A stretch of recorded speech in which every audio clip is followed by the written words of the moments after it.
Bom dia, igreja. Tudo bem com vocês?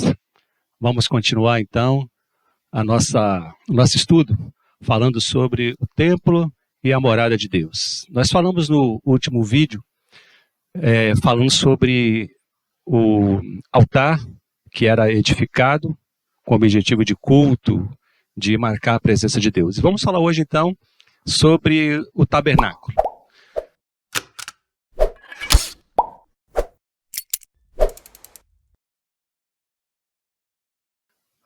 Após a saída de Israel, do Egito, Deus determinou que eles construíssem um tabernáculo, que seria considerada a morada terrestre de Deus, a morada de Deus entre os homens, que aconteceu durante o período de Moisés até Davi. E Deus estabeleceu como deveria ser o modelo, as medidas, tudo teria que ser exatamente como ele estabeleceu. O tabernáculo representava, então, que Deus estava morando como seu povo, que Deus estava entre o seu povo. Nesse caso aqui, o povo de Israel. E o tabernáculo, ele era móvel, Ele era montado e era desmontado de acordo com o que o povo caminhava. E essa ideia de tabernáculo móvel dava a ideia de que Deus, ele caminhava com o povo, que ele andava com o povo. Onde o povo ia, Deus estava junto, Deus estava presente. Ou seja, Deus estava sempre acompanhando o seu povo durante as suas peregrinações. E esse tabernáculo, ele ficava no meio do acampamento, simbolizando também que Deus estava no meio, entre o seu povo. E havia também uma divisão, de áreas, que apresentava níveis de santidade. Fora do acampamento ficavam os impuros e os gentios. Na área adjacente ao tabernáculo ficavam os levitas.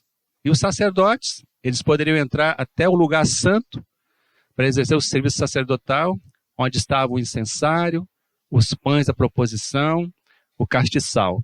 Porém, no Santo dos Santos, somente o sumo sacerdote poderia entrar uma vez por ano, no dia da expiação. Isso está lá em Levítico 16. Isso mostra, então, que há níveis de santidade, que ele vai aumentando até chegar no Santo dos Santos, que representava a presença de Deus ali, e era uma vez por ano que o sumo sacerdote poderia entrar e, além disso, com sangue, para poder fazer a propiciação pelo pecado do povo.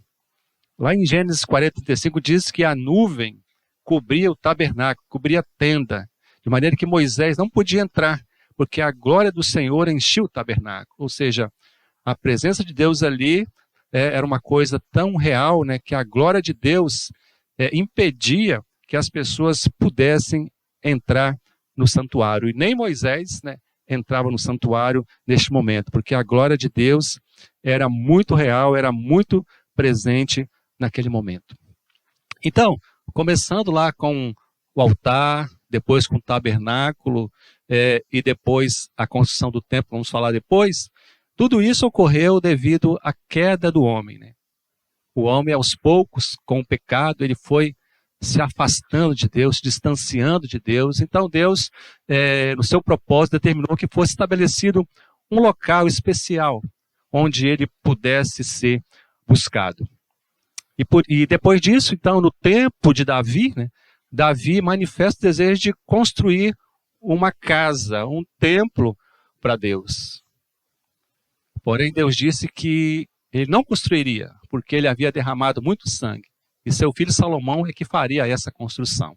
Então, podemos observar aqui que o tabernáculo foi ordem de Deus. Deus determinou, faça um tabernáculo. Mas o templo foi algo que surgiu por parte de Davi. Davi que tem esse sentimento, tem essa ideia de construir o templo. Mas o tabernáculo foi Deus e o templo partiu do próprio homem. Então, Salomão, ele começa a construir esse templo, e dá início a essa construção. E ele diz o seguinte, lá em 2 Crônicas 2:6, quem pode construir um templo, visto que nem o céu, nem o céu dos céus pode contê-lo. E quem sou eu para lhe construir um templo, a não ser que este sirva para queimar incenso diante dele? E quando ele termina a obra, ele diz: mas na verdade, habitaria Deus na terra? O céu e até o céu dos céus não te podem conter, muito menos este templo que edifiquei. 2 Crônicas 6:18. Então, o próprio Salomão, né, ele consegue perceber que aquela casa, aquele templo, não poderia conter Deus ali dentro. Não poderia estabelecer que Deus estaria limitado àquele lugar, porque ele entendia que Deus era muito maior do que uma casa, do que um templo, por maior que fosse o templo. Ele sabia que Deus, vamos dizer, não caberia ali dentro.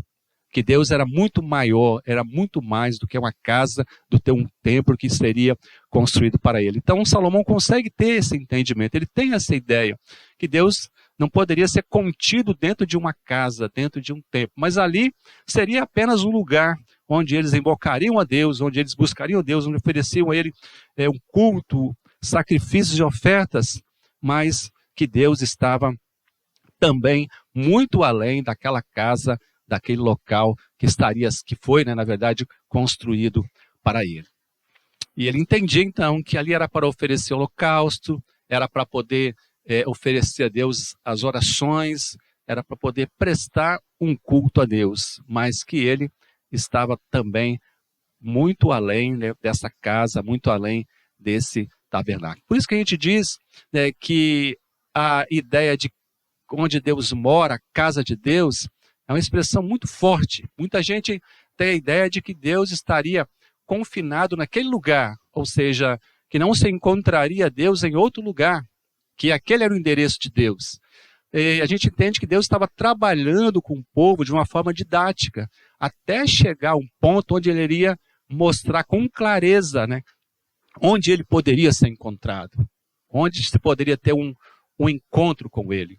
Mas esse tempo é um tempo de ensino, o povo está aprendendo, né? Deus trabalha de forma didática, mostrando aos poucos, até que o povo pudesse chegar a uma compreensão real, uma compreensão melhor da sua presença. Mas até este momento, essa era a ideia que eles tinham. Se eu quiser falar com Deus, se eu quiser encontrar com Deus, eu preciso ir nesse lugar. Tanto é que uma vez por ano, todos os judeus deveriam ir ao templo. E ali seria o lugar onde eles se encontrariam com Deus, onde eles ofereceriam culto, ofertas e sacrifícios a Ele. Por isso que era chamado de a casa de Deus, a casa do Senhor, né? A morada de Deus. Mas é importante entender que Deus não poderia caber dentro daquela casa. Mas devido ao pecado, Deus estabeleceu um lugar onde eles pudessem buscá-lo. Onde ele falava também, né, com Moisés, para que Moisés transmitisse ao povo a sua vontade, o seu propósito, e assim eles pudessem obedecer a Deus. É muito importante a gente entender o significado, né, das coisas, o que significava o templo na época deles. Então a ideia do povo era essa, que Deus morava ali, que Deus estava ali. Ali era o endereço, era a casa. Onde é que Deus mora? Deus mora ali, naquele lugar, naquele tabernáculo ali. É ali que ele está, é naquele templo que ele está.